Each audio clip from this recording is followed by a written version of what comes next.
Niger, Mali, and Burkina Faso's exit from ECOWAS now limits visa-free travel for Nigerian passport holders. So this is because Niger has begun enforcing restrictions, and similar actions by other countries could further disrupt regional mobility, trade, and diplomacy. Wow. So the Sahel region, which is now Niger, Mali, and the Sahel countries now, Niger, Mali, and Burkina Faso. The ECOWAS passport was supposed to enable free travel within the ECOWAS region. But with these three countries breaking away and forming alliance of the Sahel states, that now limits the movements with the ECOWAS passport. So it means that if you're carrying the ECOWAS passport, when you get to Niger, you may not be able to go with that. When you get to Mali, there's an obstruction. When you get to Burkina Faso, there's an obstruction. But there's also the side of other countries making similar decision, which would further reduce the freedom of movement within the ECOWAS region. And we're talking about the AFCTA so much, which is supposed to enable trade within Africa. If we're having this hurdle in movements from one African country to the other, that seemed like a great setback, Doc. Well, I see it. I don't see it as setback as such.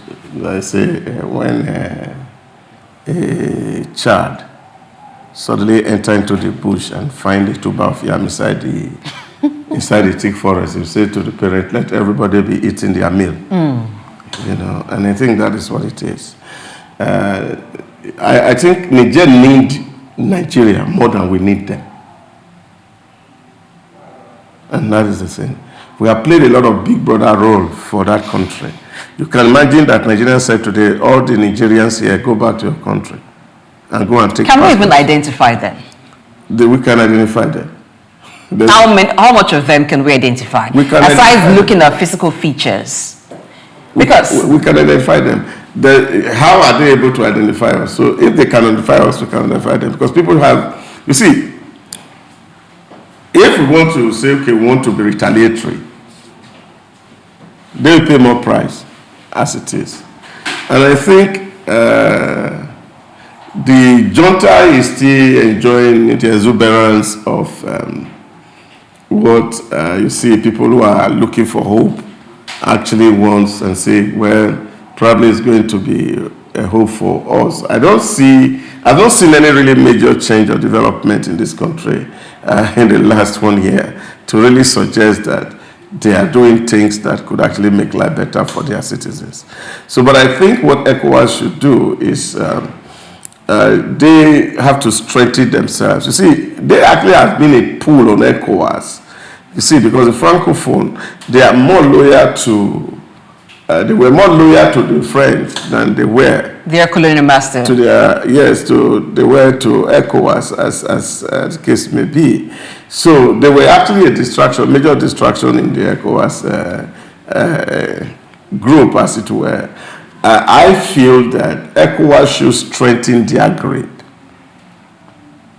And since, of course, they have decided to take this thing, and then we said tit for tat, and see how they survive outside of other African countries. So it's, I don't think it's something that should be causing sleepless night. What we have simply done is that, okay, don't want to come to Nigeria, and then we are better for it. All the facilities that we are giving to you, we can also price them properly, not as brother now, but as... this is business. We are doing business together. So at the end of the day, so nobody is losing. At least we are looking for a visa to go to America. So why can't we take visas to go to Mali if there's a reason to travel to Mali? Free? You see, there are some issues we shouldn't worry ourselves about.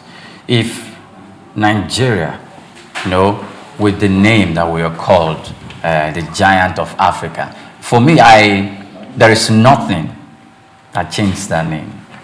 Yes, we have problems, we have challenges, and we are dealing with it. And maybe we are not even near 25% or 30% of taking care of these challenges. Niger has challenges. Burkina Faso, Mali, Yes. they also have challenges. It does not diminish or take away that we are the giant of Africa.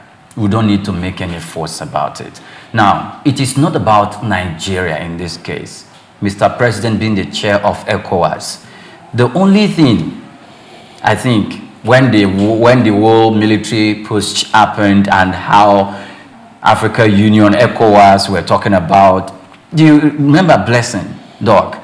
All the chief of military armed forces in all ECOWAS states and the support they are going to get from other African Union countries, they were ready. They were already having a meeting and mapping out strategy to go in.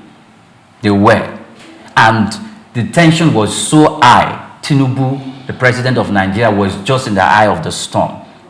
He was just taking his word. The northern Nigerians were, on his neck, on Mr. President's neck. We can't go in. You can't do this. They are our brothers. In fact, Niger and Nigeria, and we share borders. There were lots of conversation. And of course, the president gave it to reason and sent in envoys from Nigeria. In fact, the Sultan in the north of Sokoto, who's going to serve as one of the prominent persons who went in to speak with the military administration. If I'm not mistaken, maybe Sanusi, Lamido Sanusi too.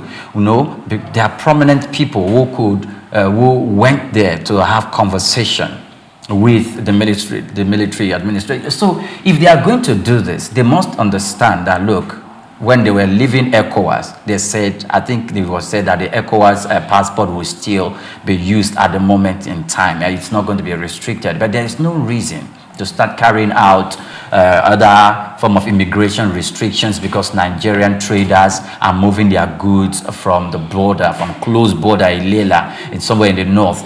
It's just an open border. It's not even a closed border into Niger Republic to carry out economic trade. It is the Nigerians that are buying those goods. It's a thing of you need the goods. Yes. I supply you. Okay, fine. Those few moments, those few weeks, when the president imposed the sanction, I'm not going to say the president of Nigeria, the chair of ECOWAS, imposed in sanction, and it is not a unilateral agreement. It's an agreement, it's a consensus coming from other member states as well, imposed a sanction.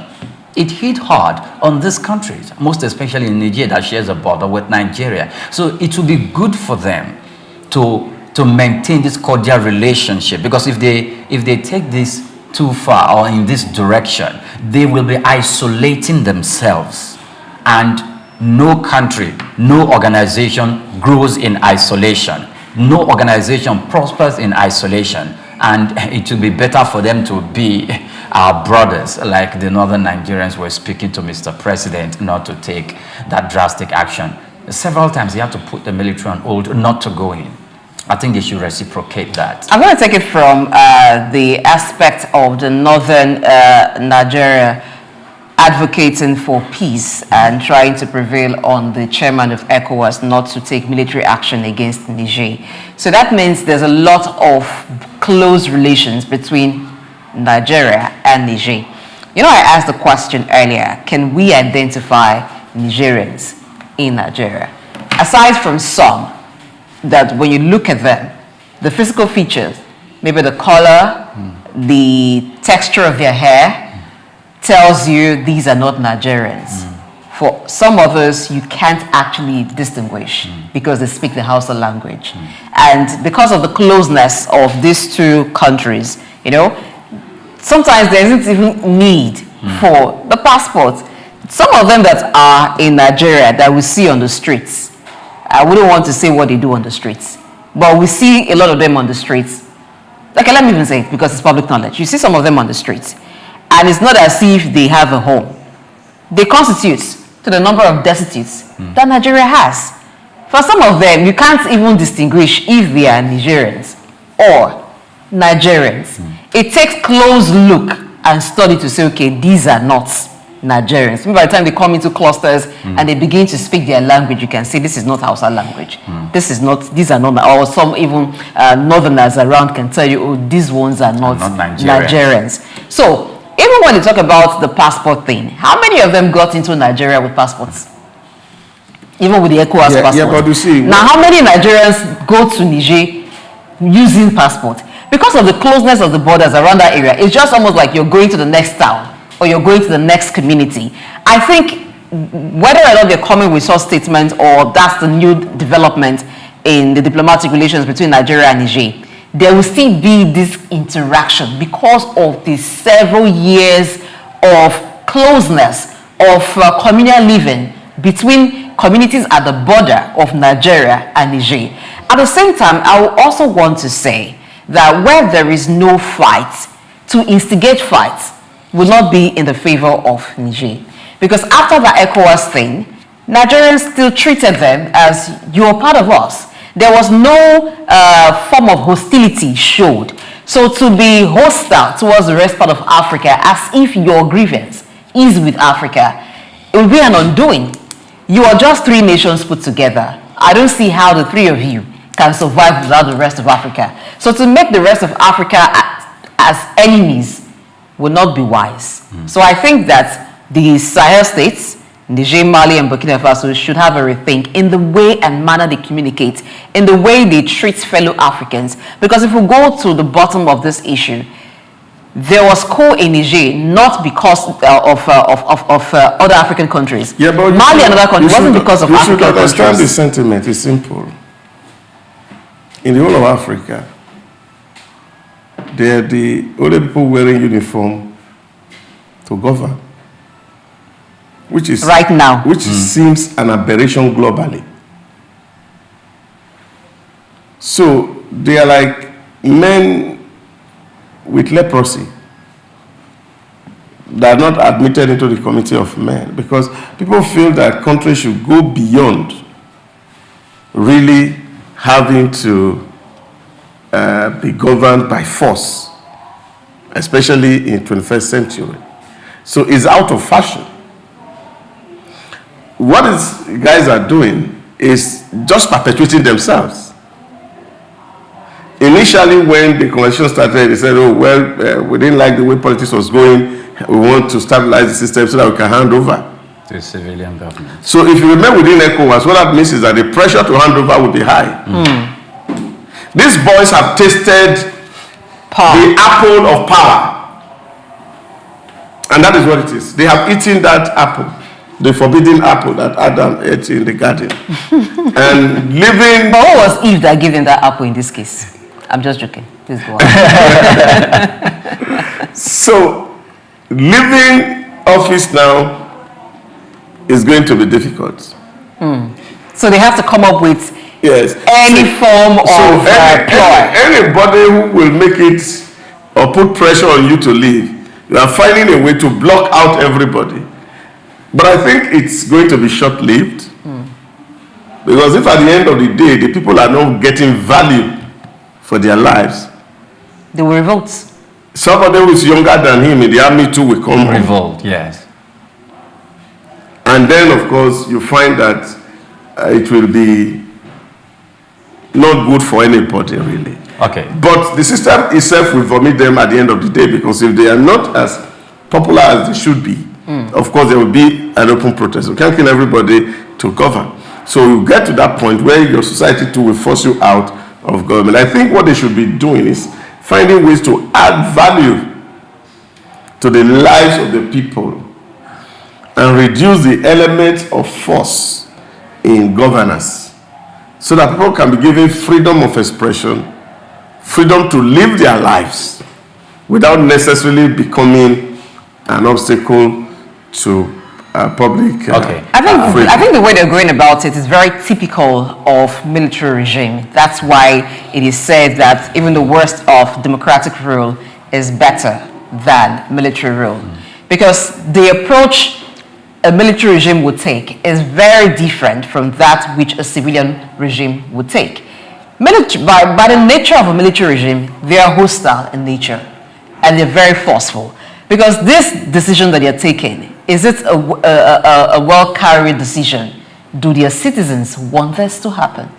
Okay, so first of all, when the coup happened, we could see rejoicing in the streets. Nigerians were celebrating. And you see, this is one aspect that one tends to look at this whole thing. Not only Nigerians, Africans.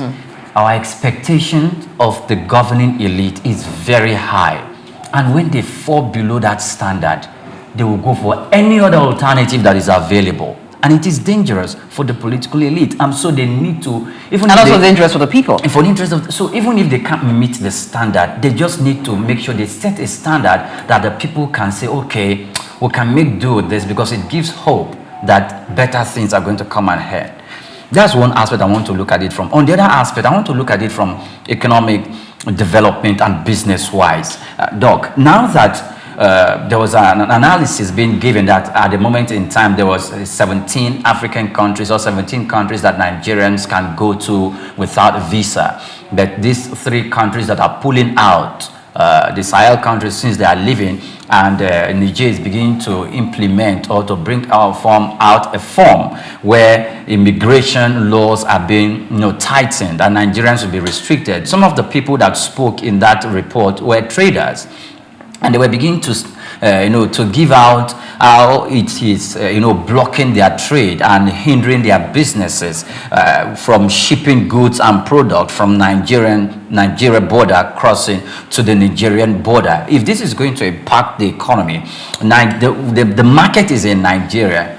I will not say the market in the products here are in Nigeria and needs to be ferried across the border for us to carry out services and make these provisions available to the people.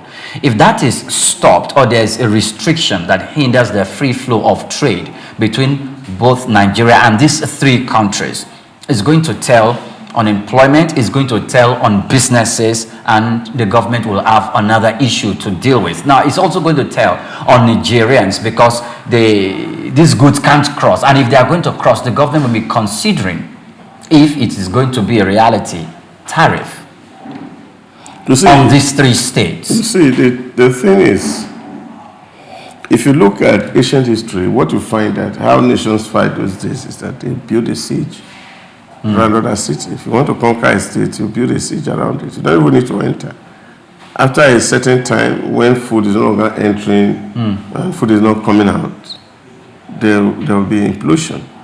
So somehow, and that's why I said, whatever it is that they are taking is not in their own interest, because they need us more than we need them. If it were Cameroon now, you'll be able to say, okay, there's Southern Cameroon. There's no Southern or Northern Niger. Niger is the same. The Sahel has done huge deal on Niger. They need food from Nigeria. And that was why when you had scarcity of grain sometime last year, Kano government says, even then they should not come to buy around. Yeah. So it's not for their good to start a fight with ECOWAS. And I think whoever that is advising them, because you see the footprint of Russia around there, they will know that when they push, come to shove, Russia will not be there to give them free meal. So I think they should borrow common sense, at least from the Republicans in America. Maybe it will help them to be able to live well. That's a very funny one. Doc, you said a lot of funny things while we talk about the Niger, Mali, Burkina Faso situation. I call it the situation because it's almost like, so you live in a community, and then in that community, you own a house. So maybe one other person owns a house, the other one owns a house. So you say, okay, because we're very close to each other, let's just create a fence here. So nobody comes to this side of the community. We don't also want to go to the other side. You can do more with interacting more with people. There is more profit in multilateral